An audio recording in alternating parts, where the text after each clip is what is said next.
नमस्कार दोस्तों, मैं डॉक्टर अंशुल महाजन, कंसल्टेंट साइकाट्रिस्ट, मानस हॉस्पिटल लुधियाना से आप सबका स्वागत करता हूं। Hello everyone. दर्शकों, कोरोना का टाइम चल रहा है। आप सब होपफुली फिजिकली और मेंटली आप सब हेल्दी हैं और सारे प्रिकॉशंस आप ले रहे हैं। प्रिकॉशंस यानी कि फिजिकल डिस्टेंसिंग या सोशल डिस्टेंसिंग का, इसके अलावा सैनिटाइज़र का इस्तेमाल कर रहे हैं और बाहर निकलते समय मास्क का प्रयोग कर रहे हैं। दर्शकों, आप मेरी पिछली वीडियो जो थी myths and facts of depression, आप लोगों ने बहुत लाइक किया, बहुत पसंद किया। तो मैं आज आपके लिए दूसरी वीडियो लाया हूँ, myths and facts of anxiety. बहुत से गलत फहमियाँ होती हैं जो मैं अबाउट एंग्जाइटी जो मैं लोगों के माइंड में क्लियर करना चाहता हूँ। तो मैं जो दो लोगों ने ज्वाइन किया है मैं उनका नमस्कार करता हूँ। आई एम करुण जी नमस्कार, PPR टॉक सोल्यूशन जी नमस्कार। तो एंग्जाइटी डिसऑर्डर एक प्रकार का मानसिक रोग होता है। जैसे डिप्रेशन के बारे में आप सबको मैंने जानकारी दी थी, तो एंग्जाइटी के बारे में बताना चाहता हूँ। एंग्जाइटी एक प्रकार का मानसिक रोग होता है। राहुल जी नमस्कार। तो सबसे पहले गलतफहमी ये लोगों के माइंड में होती है रिगार्डिंग एंग्जाइटी कि ये कहते हैं कि sir anxiety it is not a real illness, जबकि ऐसा नहीं है। एंग्जाइटी एक प्रकार का मानसिक रोग होता है जिसमें इंसान को डर लगता है, इंसान को कांस्टेंट चिंता लगी रहती है, उसको पैल्पिटेशन से होते हैं, दिल धक धक धक धक सा होता है, उसको डर किस चीज़ का लगता है, उसको मरने का डर लगता है, फियर ऑफ लूजिंग कंट्रोल रहता है उस पर, या उसको नींद, या कभी कभी इतनी एंग्जाइटी बढ़ जाती है कि उसकी नींद टूट जाती है। बहुत सी बार एंग्जाइटी के पेशेंट्स में उनको पसीना भी आता है, हाथों में शिवरिंग सी रहती है, बहुत जल्दी कहते हैं घबरा जाता है, उसको हम कहते हैं एंग्जाइटी। तो एक गलत फहमी लोगों के माइंड में थी, it is not a real illness, but जो फैक्ट है it is a kind of a psychiatric disorder, जो मैंने आपको सिम्टम बताए। दूसरा, तो लोगों को लगता है कि एंग्जाइटी जो होती है अपने आप होके ठीक भी हो जाती है। ये एक मिथ है, जबकि फैक्चुअल बात यह है कि अपने आप ठीक नहीं होती है। इसके लिए एक प्रॉपर ट्रीटमेंट, प्रॉपर काउंसलिंग का कराना बहुत ही ज़रूरी है। एंग्जाइटी के लिए बहुत सी अच्छी मेडिसिन होती हैं जिसको हम कहते हैं एंटी एंग्जाइटी मेडिसिन, जिससे एंग्जाइटी को कंट्रोल किया जा सकता है। और तीसरा, और मैंने इसके अलावा काउंसलिंग से भी एंग्जाइटी को कंट्रोल किया जा सकता है। पीपल विद एंग्जाइटी एक मिथ है। मिथ यानी कि गलत फहमी। लोगों को लगता है कि जिनको एंग्जाइटी होती है उनको स्ट्रेसफुल कंडीशन को अवॉइड करना चाहिए। जी क्या हम इसको अवॉइड कर सकते हैं? कैसे अवॉइड कर सकते हैं? सोचने की तो बात ये है। देखिए फैक्चुअल बात यह है कि जो स्ट्रेस है, हम में से कितने लोग स्ट्रेस को अवॉइड कर सकते हैं आजकल के टाइम में? आजकल का टाइम एक कोरोना का टाइम चल रहा है। कोरोना वायरस के कारण स्ट्रेस लोगों में बढ़ता जा रहा है। स्ट्रेस किस चीज़ का बढ़ता जा रहा है? अपने लाइवलीहुड को लेके, अपने इनकम को लेके, अपने जॉब को लेके, अपनी हेल्थ को लेके। ये चार चीज़ें अफेक्ट हुई हैं कोरोना से, जिसके कारण लोगों में स्ट्रेस बढ़ता जा रहा है। तो जो स्ट्रेस होता है अनअवॉइडेबल होता है, और रादर कि हम उस सिचुएशन को अवॉइड करें। People who suffer from anxiety they may have certain trigger points. उनमें कुछ ट्रिगर पॉइंट्स होते हैं जो कि एंग्जाइटी को प्रेसिपिटेट कर देता है। जैसे कि किसी प्रकार का कोई सोशल कन्फ्लिक्ट तो नहीं है, किसी प्रकार का कोई पर्सनल कन्फ्लिक्ट तो नहीं है, कोई हेल्थ को लेके फियरफुल तो नहीं है। जैसे मैंने आप सबको बताया कि आजकल कोरोना के टाइम में लोगों में बीमार होने का डर है या उनकी हेल्थ को लेकर डर है। इसके अलावा कुछ लोगों में पब्लिक स्पीकिंग, जो पब्लिकली स्पीक नहीं कुछ लोग कर पाते हैं, उनमें को जब पब्लिक स्पीकिंग के लिए कहा जाता है या उनको उनसे बोला जाता है तो वह तब घबरा जाते हैं या उनमें एंग्जाइटी सिम्टम्स आ जाती है। तो ये होता है बेसिकली कि अब मैं बताना चाहता हूँ कि जो avoiding stressful situation all together can impact personal ability to function और participate normally in their daily life. तो बेसिकली हमें एक अफेक्टिव मेथड ढूंढना चाहिए इस स्ट्रेस को डील करने के लिए, ताकि हमारी हेल्थ और क्वालिटी लाइफ इंप्रूव हो जाए। इसके अलावा लोगों में ये फैक्ट होता है कि anxiety disorder is not very common. मैं ये कहता हूँ एज ए साइकाट्रिस्ट, मैं ये कहता हूँ जो फैक्चुअल बात है कि it is a very common disorder. 34% लोगों में एंग्जाइटी होती है। इसके कुछ सब टाइप्स होते हैं, जैसे कि सोशल फोबिया। सोशली लोगों में कुछ एंग्जाइटी के सिम्टम्स आ जाते हैं, तो उनको हम कहते हैं सोशल फोबिया, या उनको घुलने मिलने में दिक्कत सी रहती है तो हम उनको कहते हैं सोशल फोबिया। तो उसका प्रेवलेंस भी 11% रहता है। किसी प्रकार का कोई स्पेसिफिक फोबिया भी होता है, उसका भी हम परसेंटेज हम बात करें तो वह होता है 16%। तो anxiety disorder definitely has a impact. किस पे इम्पैक्ट होता है? जो हमारी डेली एक्टिविटी होती है, जो भी हमारी रोज़मर्रा की एक्टिविटी होती है, उस डेफिनेटली जिसको एंग्जाइटी है उसकी रोज़मर्रा की एक्टिविटी अफेक्ट होती है। Anxiety disorder is very common disorder, it is not discussed openly rather. मैं ये कहता हूँ कि एंग्जाइटी डिसऑर्डर एक प्रकार का कॉमन डिसऑर्डर है, पर लोग इसके बारे में ज़्यादातर डिस्कस नहीं करते हैं। क्यों? एक इसको स्टिग्मा अटैच्ड है, लोगों को एम्बैरसमेंट फील होती है, इसीलिए लोग इसके बारे में बात नहीं करते हैं। इसीलिए लोगों को लगता है कि ये कॉमन डिसऑर्डर नहीं है, जबकि ऐसा बिल्कुल नहीं है। एक कॉमन मिथ है, जो कि कॉमन डिसऑर्डर, जो एक कॉमन चीज़ होती है, पैनिक अटैक या पैनिक डिसऑर्डर, जो एंग्जाइटी का ही पार्ट होता है, एंग्जाइटी के सब टाइप्स में आता है। तो उनको लगता है कि पैनिक डिसऑर्डर के कारण फेंटिंग हो सकती है। फेंटिंग नहीं होती है पैनिक डिसऑर्डर के कारण, रादर जो फेंटिंग होती है जब ब्लड प्रेशर, जो नॉर्मल ब्लड प्रेशर गिरता है। अब हमें नॉर्मल ब्लड प्रेशर पता होना चाहिए, तो हमें पता चलेगा, तभी मैं आपको फेंटिंग का कंसेप्ट समझा पाऊंगा। नॉर्मल ब्लड प्रेशर जो होता है 120/80, ऊपर वाला जिसको हम कहते हैं सिस्टोलिक ब्लड प्रेशर और नीचे वाला को हम कहते हैं डायस्टोलिक ब्लड प्रेशर। जब ब्लड प्रेशर कम होता है तो चांसेस होते हैं फेंटिंग होने के। पैनिक अटैक्स में कोई चांसेस नहीं होते फेंटिंग होने के। रादर मैं तो आपको क्लियर करना चाहता हूं कि जो पैनिक अटैक के सिम्टम्स क्या क्या होते हैं, यदि हम किसी को पैनिक अटैक लेबल करते हैं या पैनिक डिसऑर्डर लेबल करते हैं, तो उसमें क्या क्या सिम्टम्स होते हैं। उसकी हार्ट बीट तेज हो जाती है, उसको सांस लेने में दिक्कत होती है, फिर उसके बाद बहुत फेंटिंग स्पेल्स आ सकते हैं, पर फेंटिंग नहीं हो सकता है। लाइट हेडेड से फेंटिंग हो सकती है, पर फेंट नहीं करता है पेशेंट। तो ये है बेसिकली जो मैंने आपको मिथ क्लियर किया कि पैनिक अटैक के कारण लोगों में फेंटिंग होती है, जबकि ऐसा बिल्कुल नहीं है। तो लोगों को लगता है कि सिंस एंग्जाइटी में ब्रीदिंग डिफिकल्टी होती है, सांस लेने में दिक्कत होती है, बेचैनी सी होती है, छाती में दर्द होता है, तो उनको लगता है कि पेपर या क्योंकि जो हाइपर वेंटिलेशन का सिम्टम भी होता है एंग्जाइटी में, उसको हम कैसे कर सकते हैं, breathing into paper bag. Paper bag बहुत सब लोगों ने देखा होगा, कंसेप्ट पता होगा आप सबको। तो उनको लगता है कि हम पेपर बैग में breathing into paper bag can prevent hyper ventilation. ऐसा बिल्कुल नहीं है दोस्तों। फैक्चुअल बात मैं आपको बताना चाहता हूं, जो ब्रीदिंग होती है into paper bag, it is unlikely to prevent hyperventilation, but breathing technique can help, certain breathing technique can help in preventing hyperventilation. Hyperventilation या रैपिड ब्रीदिंग या शॉर्टनेस ऑफ ब्रेथ एंग्जाइटी का symptom रहता है या फिर panic disorder का symptom रहता है। और जो हाइपरवेंटिलेट करता है उसको चेस्ट डिस्कम्फर्ट रहती है, उसको डिजीनेस होता है और उसको एस्केप करने में दिक्कत होती है। जो लोग कहते हैं या जो लोग का मानना है कि पेपर बैग से हाइपरवेंटिलेशन या breathing into paper bag can prevent hyperventilation, तो मैं उनके एक डाउट क्लियर कर दूं कि जो आप बेसिकली जब आप पेपर बैग में हाइपरवेंटिलेट करेंगे, उससे क्या होगा, oxygen supply to the body कम हो जाएगी। ऑक्सीजन सप्लाई टू बॉडी जब कम हो तो ब्रेन कम होएगी, it can further precipitate rather than prevention, it can further precipitate this hyperventilation. So hyperventilation को कैसे प्रिवेंट किया जा सकता है? रिलैक्सेशन एक्सरसाइज से। जैसे कि मैं आपको बताता हूँ, रिलैक्सेशन एक्सरसाइज से हाइपरवेंटिलेशन को प्रिवेंट किया जा सकता है। योगा कर सकते हैं, मेडिटेशन कर सकते हैं, जिससे हाइपरवेंटिलेशन को प्रिवेंट किया जा सकता है।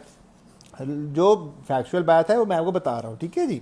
इसके अलावा लोगों को ये लगता है एक एंग्जाइटी का पार्ट होता है सोशल एंग्जाइटी, जो कि लोग कंफ्यूज कर जाते हैं शाइनेस से। तो मैं दर्शकों को ये बताना चाहता हूँ कि शाइनेस और सोशल एंग्जाइटी में फ़र्क होता है, डिफरेंस होता है। क्या फ़र्क होता है? जो शाइनेस होती है वो आपका पर्सनैलिटी का पार्ट होता है, और जो सोशल एंग्जाइटी होती है वह एक डिसऑर्डर है, एंग्जाइटी डिसऑर्डर होता है। Shyness can be a part of personality, but social anxiety और social phobia it is anxiety disorder. इसमें क्या होता है, there is fear of social situation, extreme worry about performance in a social group. किसी भी group में जिसको social anxiety के जो लोग शिकार होते हैं, वह ग्रुप में परफॉर्म नहीं कर सकते, वह सोशली मिक्सअप नहीं होते हैं। पर जो लोग शाय होते हैं, they are likely to experience social anxiety, but social anxiety में शाइनेस नहीं होती। Shy people prefer to live in solitude, they prefer to avoid social situation, but उनमें एंग्जाइटी नहीं होती, है। तो ये एक बात ध्यान रखने की बहुत ही ज़रूरत है कि बहुत से लोग शाइनेस को और सोशल एंग्जाइटी को मिक्स कर देते हैं, जो कि क्लियर फैक्ट, जो कि क्लियर बात मैंने आपको सबको बता दी है, जो कि अब शायद क्लियर कर दें। Shyness can not be upsetting. Shyness upsetting नहीं होता है, rather social anxiety, social phobia upsetting होता है। तो शाइनेस को और सोशल एंग्जाइटी में डेफिनेटली फर्क है। एक पर्सनालिटी का ट्रेट है तो दूसरी जगह एक डिसऑर्डर है। Myth, it's obvious that someone has anxiety. ऐसा ज़रूरी नहीं है कि जिसको एंग्जाइटी डिसऑर्डर है कि वह अपनी एंग्जाइटी को एक्सप्रेस करे या हमेशा ऑब्वियस हो कि उसको एंग्जाइटी है। एट टाइम्स कभी कभी फिजिकल सिम्टम्स नहीं होते हैं, सिर्फ साइकोलॉजिकल सिम्टम्स होते हैं, तो हमें नहीं पता चलता है कि किसी को एंग्जाइटी है या किसी को एंग्जाइटी नहीं है। और कारण क्या होते हैं कि people they are having stigma which is attach to anxiety disorder और any kind of mental disorder, so they don't share their problems with anyone or with a psychiatrist or with a therapist. Secondly, ashamed of anxiety, feeling embarrassed. ये दो चीज़ें होती हैं, embarrassment या ashamed. तीसरा होता है using excuses. बहुत से लोग अवॉइड करते हैं या एक्सक्यूज बनाते हैं कि सर हमें एंग्जाइटी है ही नहीं, एक्सक्यूज बनाते हैं, कोपिंग स्ट्रैटेजी अपना लेते हैं टू ओवरकम एंग्जाइटी। फिर experiencing specific situation anxiety which is attached specific situation anxiety. तो ये कुछ कारण होते हैं जिसके कारण लोग रिपोर्ट नहीं कर पाते हैं कि उनको एंग्जाइटी है या नहीं है, जबकि एक कॉमन डिसऑर्डर है। और मुझे लगता है कि यदि किसी को भी एंग्जाइटी के सिम्टम्स लगते हैं, घबराहट के सिम्टम्स लगते हैं, पैल्पिटेशन के सिम्टम्स लगते हैं, डर लगता है, पसीना आता है, ट्रेमर्स रहते हैं हाथों में, एक काम पे कंसंट्रेट नहीं कर पा रहे हो, अटेंटिव नहीं हो, और ये जो प्रॉब्लम है आपको काफ़ी टाइम से हो रही है, आपकी रोज़मर्रा की ज़िंदगी को ख़राब कर रही है, आपके रिलेशनशिप ख़राब कर रही है, आपका वर्क परफॉर्मेंस ख़राब कर रही है, तो डेफिनेटली मुझे लगता है कि नियर बाय कंसल्टेंट साइकाट्रिस्ट को या नियर बाय कंसल्टेंट साइकोलॉजिस्ट को जाकर डेफिनेटली आपको उनको दिखाना ज़रूरी है। ये सिम्टम्स को इग्नोर बिल्कुल नहीं करना है, क्योंकि ये सिम्टम्स कोई एम्बैरेसमेंट के लिए नहीं होते हैं। ये इसके जो स्टिग्मा अटैच है इसको रिमूव करना है, इसका प्रॉपर इलाज करवाना है, तब जाके सिम्टम्स को ठीक किया जा सकता है। लोगों को लगता है कि जो एंग्जाइटी होती है they can be pointed out very easily. So ऐसा भी नहीं है कि बिल्कुल पॉइंट आउट करने से अपने पॉइंट आउट होंगे या हाइड करने से एंग्जाइटी ठीक होगी, ऐसा तो बिल्कुल नहीं है। पर रादर आई फील कि किसी को एंग्जाइटी या एक सिम्टम्स हैं, अपने थेरेपी से जाके बात करें। ज़रूरी नहीं होता कि मेडिसिन ही देनी होती हैं, पर इसके अलावा काउंसलिंग भी ज़रूरी है, मेडिटेशन भी ज़रूरी होती है, टॉक थेरेपी भी होती है, जिससे एंग्जाइटी के सिम्टम्स काफ़ी हद तक ठीक होते हैं। एक और मिथ है कि सर खाली मेडिसिन ही एंग्जाइटी को कंट्रोल कर सकती है। ऐसा नहीं है कि खाली मेडिसिन ने ही एंग्जाइटी को कंट्रोल करना है, अदर तरीके भी होते हैं जिससे हम एंग्जाइटी को कंट्रोल कर सकते हैं। जैसे फॉर एग्जांपल मेडिटेशन कर सकते हैं, योगा कर सकते हैं, एक्सरसाइज कर सकते हैं, अप्रॉक्सीमेटली 25 to 30 मिनट्स या 40 मिनट्स एक्सरसाइज कर सकते हैं। इसके अलावा हमें प्रॉब्लम सॉल्विंग, अगर कोई प्रॉब्लम है तो उसकी कोई स्ट्रैटेजी बना सकते हैं, फ्रेंड से बात कर सकते हैं, घर वालों से डिस्कस कर सकते हैं, म्यूज़िक सुन सकते हैं, अपनी हॉबीज़ की तरफ अपनी हॉबीज़ की तरफ फोकस कर सकते हैं, कुछ लाइट सी कॉमेडी मूवीज़ देख सकते हैं। आजकल जैसे लॉकडाउन का दौरान है, पहले तो लोग, जैसे मैं रिकमेंड करता था कि पार्क में जाए, घूमने जाएं, आजकल जैसे ऊपर अपने बैल्कनी में, टेरेस में ही सैर कर सकते हैं। तो लोगों को ये भी लगता है, एक मिथ है जो कि भाई जो जिनको एंग्जाइटी होती है with the passage of time ठीक हो जाती है अपने आप ही। ऐसा कुछ नहीं है। देखिए, एंग्जाइटी के कारण सबसे पहले हमें पता होना चाहिए। तो एंग्जाइटी जो भी होती है जो भी ठीक होनी होती है अपने आप से नहीं, रादर थेरेपिस्ट से, रादर साइकोलॉजिस्ट की हेल्प से ही ठीक होती है। तो मेरे कहने का मतलब है, एंग्जाइटी यदि किसी को है, शर्माए नहीं, घबराए नहीं, थेरेपिस्ट के पास जाएं, साइकाट्रिस्ट के पास जाएं, जिस कारण से एंग्जाइटी है उसको डिस्कस करें।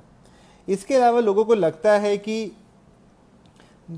सम पीपल, कुछ लोग वैसे ही चिंता करते रहते हैं, कुछ लोग वैसे ही वरी वॉर्ड्स होते हैं। और इसका फैक्चुअल बात यह है कि देखिए, मैं बताता हूँ कि कुछ लोग, जैसे genetic, definitely it plays important role in anxiety. Anxiety यदि फादर मदर में किसी को है तो चांसेस होते हैं बच्चों में होने के कुछ 30 to 40%। पर basically anxiety can be genetic, it can be due to some trigger factors, it can be due to some illness. जैसे कोई लंबी इलनेस होती है, जैसे कि किसी को कैंसर है, कोई बहुत टाइम से बेड रिडन है, कोई लंबी या किसी को डायबिटीज़ के या कोई डायबिटीज़ हो गया, किसी को हाइपरटेंशन हो गया, या किसी को थायराइड की प्रॉब्लम है, हाइपोथायराइडिज्म में या हाइपोथायराइडिज्म में एंग्जाइटी हो जाती है। तो ये 3-4 चीज़ें होती हैं जिसके कारण एंग्जाइटी लोगों में पाई जा सकती है।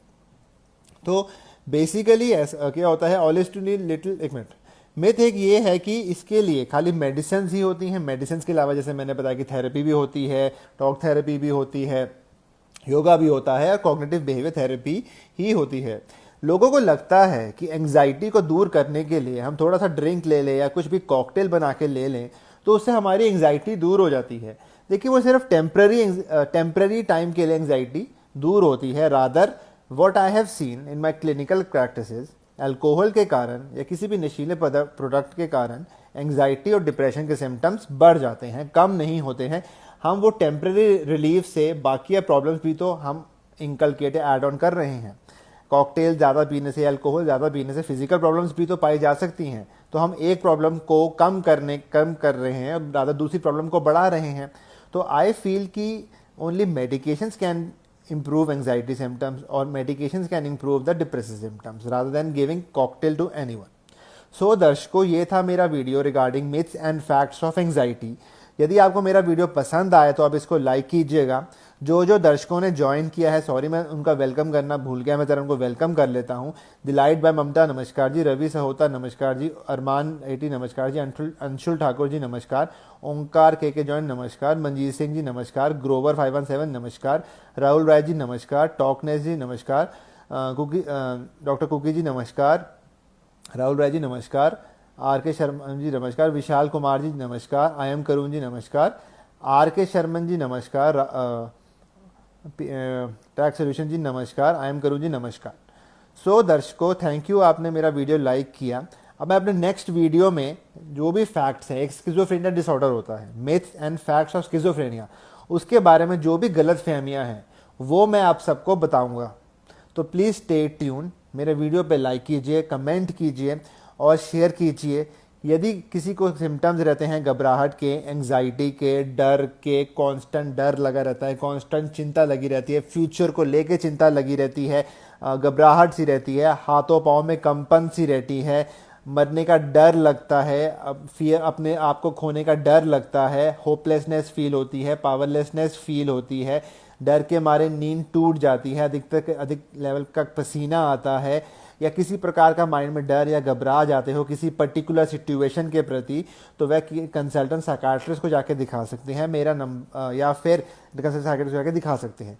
यदि आपको एंग्जाइटी के रिलेटेड कोई भी क्वेरी है, कोई भी आपको डाउट क्लियर करने हैं, तो आप मेरे को कांटेक्ट कर सकते हैं, मेरे को मैसेज कर सकते हैं, मुझे व्हाट्सएप कर सकते हैं। मेरा नंबर है 9872030811। दर्शकों, मैं 6 साल से प्रैक्टिस कर रहा हूँ लुधियाना में एज ए साइकाट्रिस्ट। मैंने ओवर 2000 पेशेंट्स देखे हैं जो कि एंग्जाइटी के हैं, और काफ़ी पेशेंट्स अभी हद तक इम्प्रूवाइजेशन भी हुई है।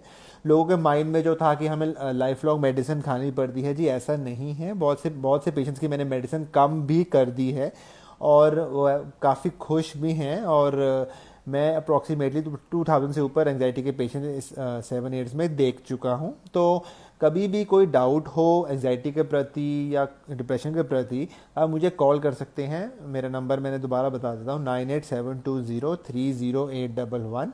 मैं डॉक्टर अंशुल महाजन हूँ, कंसल्टेंट साइकाट्रिस्ट। मेरा फेसबुक पे भी पेज है मानस हॉस्पिटल करके, मेरा यूट्यूब चैनल भी है मानस हॉस्पिटल करके, जिसमें बहुत सी मैंने अवेयरनेस वीडियोज़ डाली हैं और आप उसमें भी वीडियोस देख सकते हैं। मैंने एंग्जाइटी के बारे में डाली हैं, मैंने डिप्रेशन के बारे में डाली हैं, मैंने बाइपोलर डिसऑर्डर्स के बारे में डाली हैं, मैंने स्किज़ोफ्रेनिया के बारे में डाली हैं। जो भी मैंने गलतफहमी डिप्रेशन के बारे में डाली थी, मैंने वो भी डाली है। बहुत अच्छा रिस्पॉन्स आया है। तो मैं दर्शकों को रिक्वेस्ट करता हूँ, कोई भी क्वेरी हो मेरी वीडियोस देख सकते हैं, मुझे कांटेक्ट कर सकते हैं। मैं पेशेंट्स जिनको एंग्जाइटी है, मैं आजकल उनकी वीडियो कॉलिंग कर रहा हूँ। तो देखिए, टाइमली डायग्नोसिस एंग्जाइटी का बनाना बहुत ही ज़रूरी है। टाइमली डायग्नोसिस बनेगा तभी प्रॉपर ट्रीटमेंट हो पाएगी, तभी प्रॉपर मैनेजमेंट हो पाएगी, तभी पेशेंट उस बीमारी से फाइट करेगा। हमें इससे बिल्कुल घबराने की ज़रूरत नहीं है, हमें इसको फाइट करने की ज़रूरत है। तो मैं दर्शकों अपनी वीडियो एंड करता हूँ। अब नेक्स्ट वीडियो में मैं आपको myths and facts of schizophrenia के बारे में बताऊंगा। स्किज़ोफ्रेनिया जो कि एक मानसिक रोग होता है, मैं नेक्स्ट टाइम पूरा डिटेल उसके बारे में आप सबको बताऊंगा। तब तक के लिए शब्बा खैर, थैंक यू सो मच। और अपना आपका ख्याल रखें, क्योंकि लॉकडाउन धीरे धीरे करके जैसे खुल रहा है, तो मास्क का प्रयोग करें, सोशल डिस्टेंसिंग और फिजिकल डिस्टेंसिंग करें। इसके अलावा सैनिटाइज़र का इस्तेमाल करें। यदि घर पे हैं तो आप साबुन का इस्तेमाल कर सकते हैं, और बाहर भी किसी सरफेस को टच ना करें। यदि टच हो जाती है तुरंत ही सैनिटाइज़र का प्रयोग कर सकते हैं। और आपकी सेफ्टी, फैमिली की सेफ्टी की, मैं आप सबकी सेफ्टी की मैं प्रेयर करता हूँ। Thank you so much. मैं डॉक्टर अंशुल महाजन।